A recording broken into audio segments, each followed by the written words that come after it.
Hello friends, இந்த வீடியோவில் நம்ம பார்க்க போகிற ரெசிபி என்னென்னா வளவளப்பு இல்லாத வெண்டைக்காய் சாம்பார்.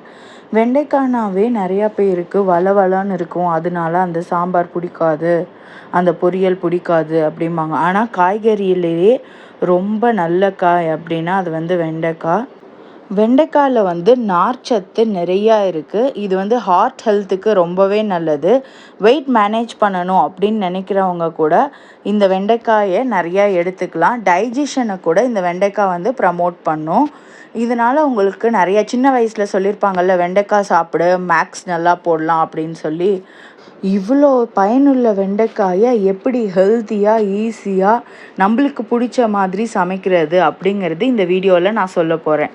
இதில் என்னென்ன தேவை அப்படின்னு பார்த்தீங்கன்னா, பருப்பு, புளி, மிளகாத்தூள், தனியாத்தூள், மஞ்சள் தூள், அதுக்கப்புறமா நம்ம வெண்டைக்காய் எடுத்திருக்கோம், தக்காளி, வெங்காயம், அப்புறம் கடுகு, உளுந்தம்பருப்பு, ஜீரகம், வெந்தயம், இதெல்லாம் தான் நம்ம இந்த டிஷ்க்கு தேவையான பொருள்.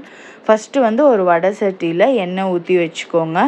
எண்ணெய் ஊற்றி வச்சுட்டு நம்ம ஹீரோ வெண்டைக்காவை தூக்கி அதில் போட்டு நல்லா ஃப்ரை பண்ணுங்கள். நல்லா ஃப்ரை பண்ணும்போது மேக்ஸிமம் மீடியம் டு ஹை ஃப்ளேமில் வச்சு ஃப்ரை பண்ணுங்கள்.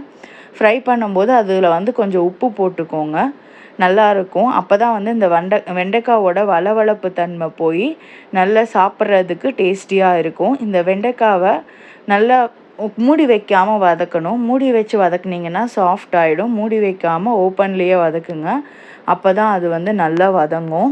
அப்போ அந்த வளவளப்பு தன்மை போய் வெண்டைக்காய் ரொம்பவே டேஸ்டியாக இருக்கும். இப்போ அதை எடுத்து வேறு பாத்திரத்தில் மாற்றிட்டு அதே வடை சட்டியில் எண்ணெய் ஊற்றி நம்ம நார்மலாக தாளிக்கிறோம் இல்லையா, கடுகு, உளுந்து, ஜீரகம், வெந்தயம், இதெல்லாம் நம்ம தாளிச்சுக்கலாம். நம்ம சாம்பாருக்கு நீங்கள் யூஸ்வலாக என்னென்ன தாளிப்பீங்களோ அதெல்லாம் போட்டு தாளிச்சுக்கோங்க.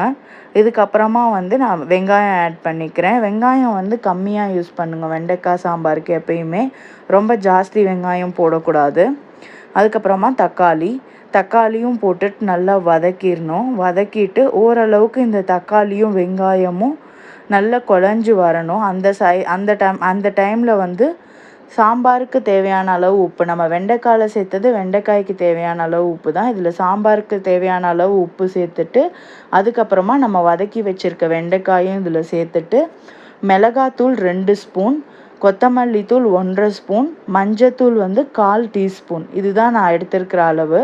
இதை நீங்கள் போட்டு நல்லா மிக்ஸ் பண்ணிவிட்டு உடனே தண்ணி ஊற்றிடக்கூடாது. இந்த பொடியோட பச்சை ஸ்மெல் போகணும், அதுக்கப்புறமா தான் நம்ம தண்ணி ஊற்றணும். இல்லைன்னா சாம்பாரில் அந்த பொடியோட ஸ்மெல் இருந்துக்கிட்டே இருக்கும்.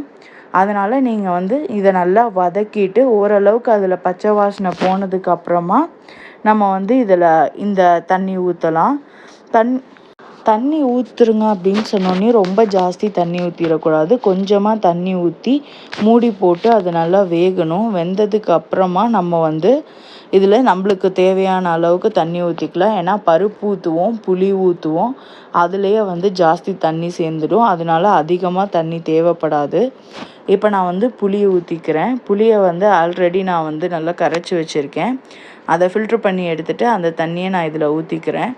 ஊற்றுனதுக்கப்புறமா அது ஒரு 2-3 நிமிஷம் நல்லா கொதிக்கட்டும். கொதித்ததுக்கப்புறமா இதில் நம்ம பருப்பு ஆட் பண்ணிடலாம்.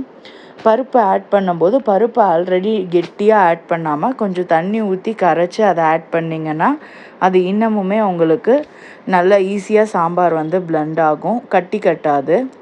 இந்த சாம்பார் ரொம்பவே சுவையாக இருக்கும். நல்லா ட்ரை பண்ணி பாருங்கள் ஃப்ரெண்ட்ஸ்.